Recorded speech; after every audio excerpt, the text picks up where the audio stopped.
मेंदूमध्ये डाग देण्याची प्रक्रिया. डाग म्हणजे तो एक 3-4 mm चाच डाग असतो मिलीमीटर्स मध्ये. कारण जो भाग मेंदूमध्ये खूप जास्त प्रमाणात उत्तेजित होतोय आणि जो कंपवात निर्माण करतोय त्या भागाला डाग दिलं की तो भाग जो आहे तो शांत होऊ शकतो आणि त्याने कंपवात कंट्रोलमध्ये येऊ शकतो. लिजनिंगच्या ज्या प्रोसिजर्स आहे त्यामध्ये मेंदूमध्ये कुठलंही मशीन बसवावं लागत नाही किंवा खूप मोठी चिरफाड करून कवटीचं झाकण उघडून ते ऑपरेशन करायला लागत नाही. छोट्याशा 12 मिलीमीटरच्या छिद्रामधनं ही सर्जरी होते. या सगळ्या सर्जरी ज्याला आम्ही फंक्शनल न्यूरोसर्जरी म्हणतो. म्हणजे काय, मेंदूची कार्यक्षमता म्हणजे फंक्शन्स हे या सर्जरीजनं बदलले जातात, रचना बदलली जात नाही. म्हणजे आता बाकीचं एखाद्याच्या मेंदूत ट्यूमर तयार झाला, ट्यूमरचं ऑपरेशन फंक्शनल नाही, आपण त्यामध्ये मेंदूत जी गाठ होईल ती गाठ काढतोय. यामध्ये आपण मेंदूचा कुठलाही भाग काढत नाहीये, पण आपण त्यात विद्युत प्रवाह त्यातले सुधारतील अशी मशिनरी त्या मेंदूमध्ये आपण फिक्स करतोय. तर फंक्शनल न्यूरोसर्जरीचा सगळ्यात मोठा ऍडव्हान्टेज असा असतो की जे काही त्या ट्रीटमेंट करताना पेशंटला इफेक्ट येत आहेत ते इफेक्ट्स आपल्याला रिव्हर्स करता येतात जर आपण तो इलेक्ट्रिक करंट बंद करून टाकला तर. ही सगळी ट्रीटमेंट जी आहे, मी आता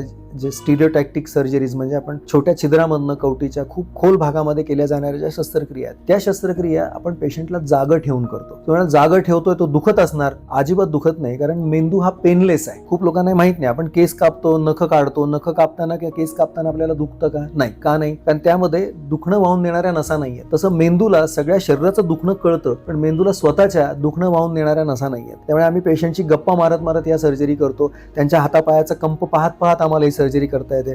फंक्शनल न्यूरोसर्जरी ज्या शक्यतो पेशंटला जागं ठेवून केल्या जातात.